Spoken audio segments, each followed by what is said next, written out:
Bon dia, bonjour. Donc aujourd'hui on va tracer le nez. Hoje vamos desenhar o nariz.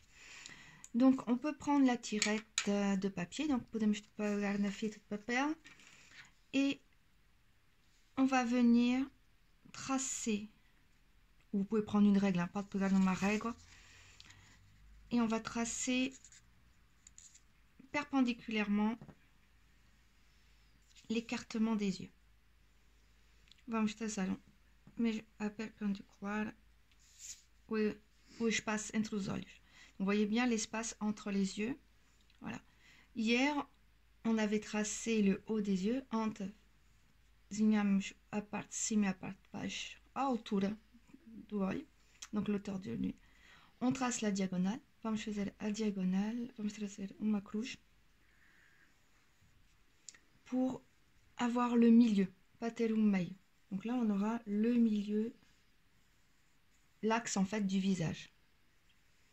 Très important parce que si on a les yeux légèrement inclinés, é muito importante este axe, esta linha, que se temos os olhos um bocadinho inclinados, imaginons que notre regard il est incliné,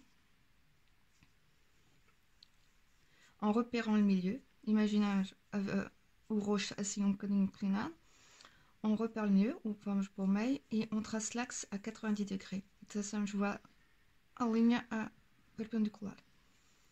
Et vous voyez, ça nous permet d'avoir ne pas avoir le nez tordu, não ter o nariz torto.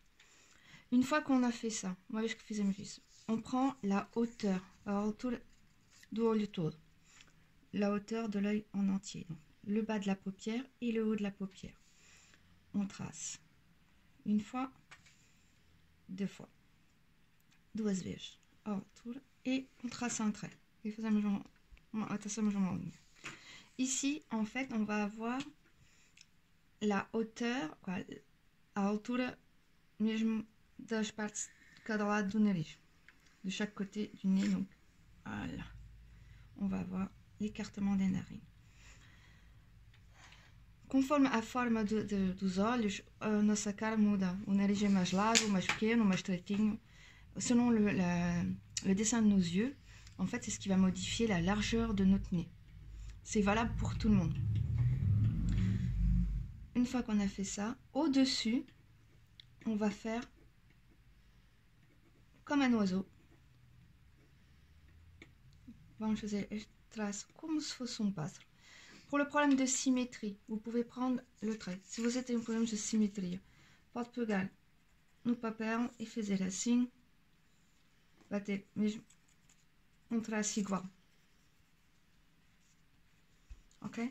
Igualzinho, você pode fazer assim para ter a mesma altura. Vous pouvez aussi tracer un trait comme ça pour être à la même hauteur et avoir une symétrie. Pour ici, voilà.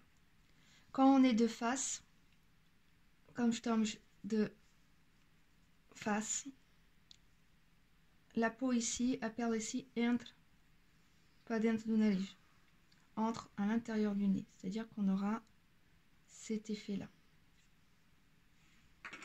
Si on a la tête baissée, notre nez va être sous cette forme-là. Vous voyez? Si on a la tête très en arrière, notre nez, on va avoir ça. Et on va avoir ça et ça. Donc, souvent vous avez... Ça, quand temos a cabeça para trás. Muitas vezes vocês têm uma foto, parece que está mesmo de frente, et não é. Se você repara, o nariz tem a cabeça um bocadinho baixada. Souvent, vous avez une photographie de face et vous ne voyez pas le trou des narines. Vous aurez cet effet-là. Ça veut dire que la tête est légèrement penchée en avant. Le nez peut vous paraître très court. Tout simplement parce que le nez va être prolongé par l'ombre jusqu'à l'arcade, jusqu'au sourcil. O nariz pode parecer muito curto, é só que quando vamos pôr as sombras até as sobrancelhas, vai ser um bocadinho mais comprido. Donc, voilà. Ça, c'est pour le nez. On ne trace pas les traits. Nunca se desenha os traços aqui para desenhar o nariz. Et com as sombras. On ne trace jamais des traits ici pour dessiner le nez, ça sera avec les ombres. Voilà. Pour Le nez, vous pouvez voir qu'on a ici une pointe. Temos aqui uma ponte para o nariz. On le marquera aussi avec les ombres. Vamos desenhar com a sombra igualmente. Donc voilà pour le nez. Hier, on m'a posé la question si on peut commencer déjà avec une photo. Antes pessoal pediu-me se podemos começar já com uma fotografia. Si ce week-end, si este fim de semana, você quer desenhar os olhos e o nariz, si ce week-end vous voulez dessiner les yeux et le nez, prenez une photo de magazine. Você pode pegar uma foto de uma revista, qualquer revista. Une photo de face, vraiment de frente. O rosto bem claro, donc le visage bien dégagé. Vous dessinerez donc les yeux, vous vão desenhar os olhos, et pour placer l'iris, pas pour o iris, vous dessinez le blanc de l'œil. Você vai desenhar a quantia de branco dentro do olho. Si vous avez un doute sur la forme, se você duvida sobre a forma do olho, vous venez avec votre crayon, vous faites le mouvement et vous refaites le même geste sur votre feuille. Você faz o movimento como se está a desenhar na fotografia e depois repita o mesmo movimento no papel. En fait, votre cerveau enregistre des petits mouvements. O seu cérebro vai gravar os movimentos curtos. Même chose pour le blanc, mesma coisa pour le branco. Si vous avez un doute sur la forme du blanc, vous faites ça et vous revenez faire le même mouvement. Voilà. Même chose, vous allez utiliser donc la petite tirette, la petite feuille de papier. Você vai usar a tira de papel, igual. Donc, une fois que vous avez fini cette feuille-là, vous mesurez et vous voyez que donc on a le bon écartement. Et você repara que temos a mesma distância et igual para l'autre. Et la même chose pour l'autre.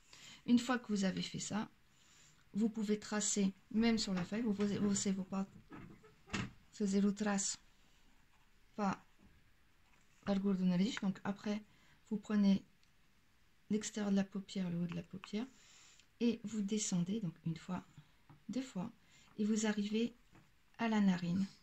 Et ensuite, effectivement, comme on a vu tout à l'heure, on descend la pointe.